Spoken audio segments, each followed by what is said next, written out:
महात्मा गांधी ने देश के झंडे को सलाम करने से क्यों मना कर दिया था? आखिर कौन थे वो शख्स जिन्होंने भारत का झंडा बनाया और क्या नियम होते हैं जब आप झंडा फहराते हैं या अपने पास रखते हैं? और क्या आपको पता है कि गलत तरीके से झंडा फहराने पर जेल तक भी हो सकती है? आज के इस खास रिपोर्ट में हम आपको राष्ट्रीय ध्वज से जुड़ा हर वो पहलू बताएंगे जो शायद आपको पता ना होगा। तिरंगे में मौजूद 3 रंग हैं, केसरिया, सफेद और हरा। तीनों रंगों का विशेष महत्व है। केसरिया रंग साहस और बलिदान का प्रतीक है, सफेद रंग शांति और सच्चाई को दर्शाता है, तो वहीं हरा रंग संपन्नता का प्रतीक है। जब तिरंगा डिजाइन किया गया था तब लाल और हरे रंग को हिंदू मुस्लिम का प्रतीक और सफेद रंग को अन्य धर्मों के प्रतीक के तौर पर प्रस्तुत किया गया था। तिरंगे में सफेद रंग पर नीले रंग में सम्राट अशोक के धर्म चक्र चिन्ह के तौर पर बना हुआ है। अशोक चक्र को कर्तव्य का पहिया कहा जाता है, जिसमें शामिल 24 तिल्लियां मनुष्य के 24 गुणों को भी दर्शाती है। लेकिन अशोक चक्र की जगह झंडे में पहले चरखा हुआ करता था। बताया जाता है कि जब चरखे की जगह अशोक चक्र को झंडे में जगह दी गई थी तो महात्मा गांधी नाराज हो गए थे और उन्होंने झंडे को सलाम करने से मना तक कर दिया था। हालांकि बाद में वो मान भी गए थे। झंडे का इतिहास जानना बेहद ज्यादा जरूरी है, लेकिन उससे पहले हम आपको राष्ट्रीय ध्वज से जुड़े कुछ ऐसे फैक्ट्स के बारे में बताएंगे जो आपको जिंदगी भर काम आने वाले हैं। चाहे कुछ भी हो जाए, तिरंगा जमीन से कभी भी नहीं छूना चाहिए। तिरंगे पर कुछ भी लिखना या फिर बनाना गैर कानूनी है। भारत के संसद भवन में एक साथ 3 तिरंगे फहराए जाते हैं। तिरंगा फहराते समय जब बोलने वाले का मुंह श्रोताओं की तरफ हो तब तिरंगा उसके दाहिने तरफ होना चाहिए। उस इंसान को जेल भी हो सकती है जो फ्लैग कोड ऑफ इंडिया के तहत गलत तरीके से तिरंगा फहराने का दोषी पाया जाता है। तिरंगा हमेशा कॉटन, सिल्क या खादी का ही होना चाहिए। प्लास्टिक के झंडे पर मनाही है। तिरंगे का निर्माण हमेशा रेक्टेंगल शेप में ही होता है और इसका अनुपात 3:2 में ही होना चाहिए। अशोक चक्र का कोई माप तय नहीं है, सिर्फ इसमें 24 तिल्लियां ही होना आवश्यक है। झंडे का यूज किसी भी प्रकार के सजावट के सामान में नहीं किया जा सकता। भारत के राष्ट्रपति भवन संग्रहालय में एक ऐसा तिरंगा है जिसे सोने के स्तंभ पर हीरे जवाहरातों के साथ जड़कर बनाया गया है।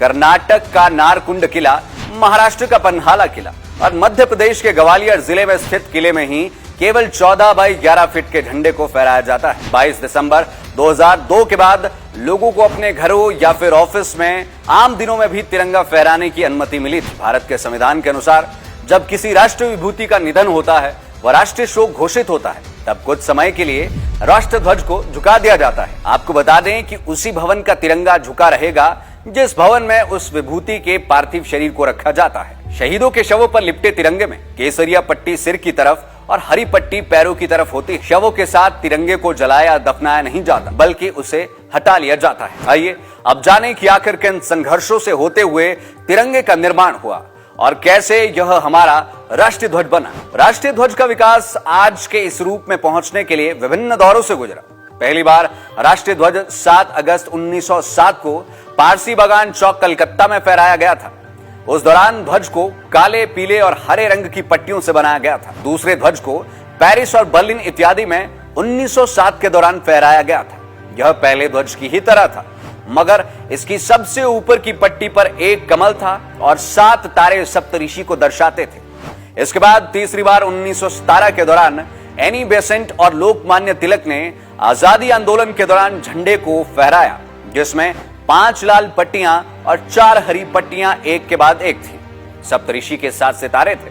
बाईं और ठीक कोने में यूनियन जैक और दूसरे कोने में सफेद अर्ध चांद और सितारा था, जो कहीं ना कहीं हिंदू मुस्लिम एकता को प्रदर्शित करता था। इसके बाद 1921 में अखिल भारतीय कांग्रेस कमेटी के सत्र के दौरान ध्वज फहराया गया और महात्मा गांधी ने इस झंडे को राष्ट्रीय ध्वज स्वीकार किया। शायद उस दिन के बाद तिरंगे की नींव पड़ना शुरू हुई। उस दौरान आंध्र प्रदेश के युवक, जिनका नाम पिंगली वेंकैया था, उन्होंने गांधी को एक झंडा सौंपा जिसमें 2 रंग थे, लाल और हरा, जो कि 2 प्रमुख समुदायों हिंदू और मुस्लिम का प्रतिनिधित्व करता था। तो इस पर गांधी ने सलाह देते हुए कहा कि एक और रंग ऐसा होना चाहिए जो सभी समुदायों का प्रतिनिधित्व करे और बीच में चरखे को जगह दी जाए जो राष्ट्र की प्रगति का संकेत देता रहे। आखिरकार वो समय आ ही गया जब 1931 की एक तारीख इतिहास की गवाह बन गई और तिरंगे को राष्ट्रीय ध्वज के रूप में चुनने के लिए प्रस्ताव पारित हुआ। उस समय ध्वज में 3 रंग थे और बीच में चरखा राष्ट्र प्रगति को दर्शा रहा था। और उसके बाद 22 जुलाई 1947 को संविधान सभा ने तिरंगे को राष्ट्रीय ध्वज के रूप में अपनाया। याद रहे कि 1916 में पिंगली वेंकैया ने एक ऐसे झंडे के बारे में सोचा था जो सभी भारतवासियों को एक धागे में पिरो कर रख सके। उनकी इस पहल को एसबी बोमन जी और उमर सोनामी का साथ मिला और इन तीनों ने मिलकर नेशनल फ्लैग मिशन की स्थापना की। 1916 से लेकर 1921 तक पिंगली वेंकैया ने कई बार झंडे का डिजाइन किया और अंततः इसे स्वीकारा। 1947 में अंग्रेजों को जब भारत छोड़ने पर मजबूर कर दिया गया था तो देश की आजादी की घोषणा से कुछ दिन पहले फिर कांग्रेस के सामने ये प्रश्न खड़ा हो गया था कि अब राष्ट्रीय ध्वज को क्या रूप दिया जाए। इसके लिए फिर से डॉक्टर राजेंद्र प्रसाद के नेतृत्व में एक कमेटी बनाई गई और 3 सप्ताह बाद 14 अगस्त को इस कमेटी ने अखिल भारतीय कांग्रेस के ध्वज को ही राष्ट्रीय ध्वज के रूप में घोषित करने की सिफारिश की। 15 अगस्त 1947 को तिरंगा हमारी आजादी और हमारे देश की आजादी का प्रतीक बन गया। भारत के राष्ट्रीय ध्वज तिरंगे का डिजाइन बनाने वाले पिंगली वेंकैया के सम्मान में भारत सरकार ने उनके नाम पर डाक टिकट जारी किया था। राष्ट्रीय ध्वज बनाने के बाद पिंगली वेंकैया का झंडा वेंकैया के नाम से लोगों के बीच में लोकप्रिय हो गया। हमें गर्व है अपने देश पर और अपने राष्ट्रीय ध्वज पर। आप जब भी यह रिपोर्ट देख रहे होंगे